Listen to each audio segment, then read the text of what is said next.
In our last video, we went over the real numbers. So we remember real numbers. Okay, we had our naturals. Natural was 1 to positive infinity. We had our integers, okay, which was the negatives, 0, and the counting numbers, or the natural numbers. Okay. We had our rational numbers, which was a ratio of two integers, okay, 2/3, etc. And then we had our rational numbers, irrational, pardon, which is just, it cannot be represented as a ratio of two integers. Okay. And we left with the question 3.42 with the repeating bar. Okay, so let's break this number down. I left you with the thought that 3.42 repeating is a rational number, in fact. How can you prove that? How can you prove that 3.42 is a rational number? Well, if you take this number here, okay, 3.42 repeating, this repeating sign is actually saying that you take 3.42 and you repeat 4242 infinitely many times. Okay? Off the page, go around the world, it would never stop. 3.42, right? So to prove that this is a rational number, let's assign x to 3.42. Okay? Now this is going to be how to take a repeating decimal number and turn it into a ratio of two integers. Okay? And then if we want to move this decimal over twice, right, tenths here, hundredths here, we have to multiply x by how much? 100, right?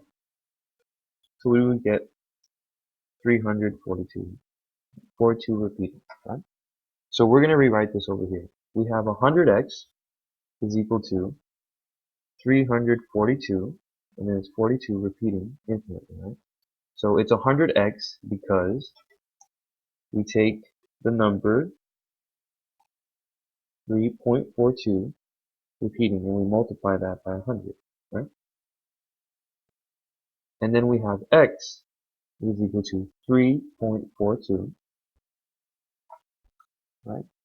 Now, if you would subtract both sides of this, you would get 99x, right? Because 100 minus 99, well, minus 1, excuse me, is 99, right? And you have the x.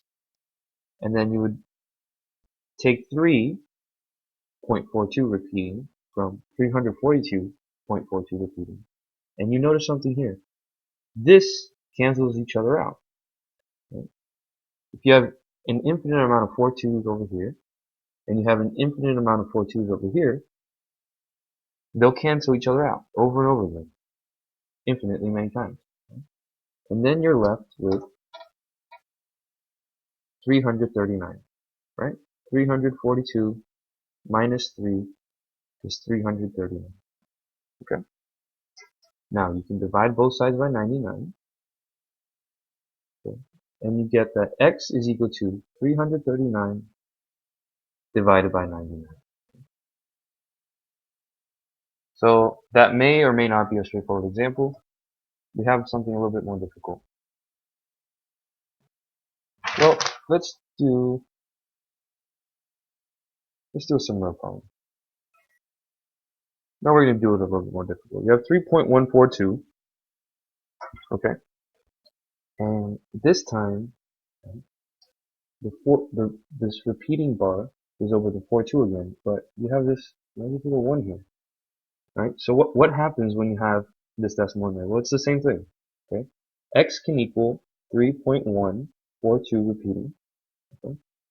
And then we'll say 10x, right? We'll move the decimal over 1, is going to equal 31.42 repeating.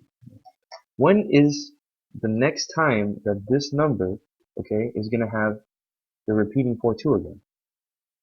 Okay, so if you take the original number here, you have to do 1, 2, 3, right? Or ones, tenths, hundreds, thousands, right? So you multiply it by 1,000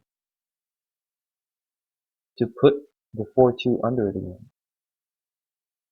Okay? Because what we're trying to do, right, and we're going to take this and rewrite it now. What we're trying to do is that we're trying to get the infinite portion to cancel itself out. Okay?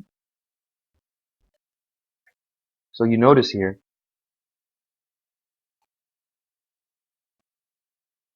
when we set it up like this, it's more apparent, right? We're canceling this out, right? If you keep writing it out, right, this goes on infinitely, this goes on infinitely, they cancel each other out. Okay. Now, next part is easy. You just take 341, 3,142, subtract 31, and then you take here 1,000, subtract 10, okay. So you get 990. X is equal to 3142, 31, 1, 3, 1, 1, 1, okay. And then you divide both sides by 990, okay. And X is equal to 3111 over 990. Okay. And we were able to prove this is the same as 3.142 infinitely repeating. We're able to prove that this number is in fact a rational number. Okay. Now, in the next videos, we're going to show you how you can take this number and easily reduce it into its most reducible form, because on homeworks and pretty much any test, you cannot give it in this form. You have to keep going down. You have to reduce it. I'll see you next time.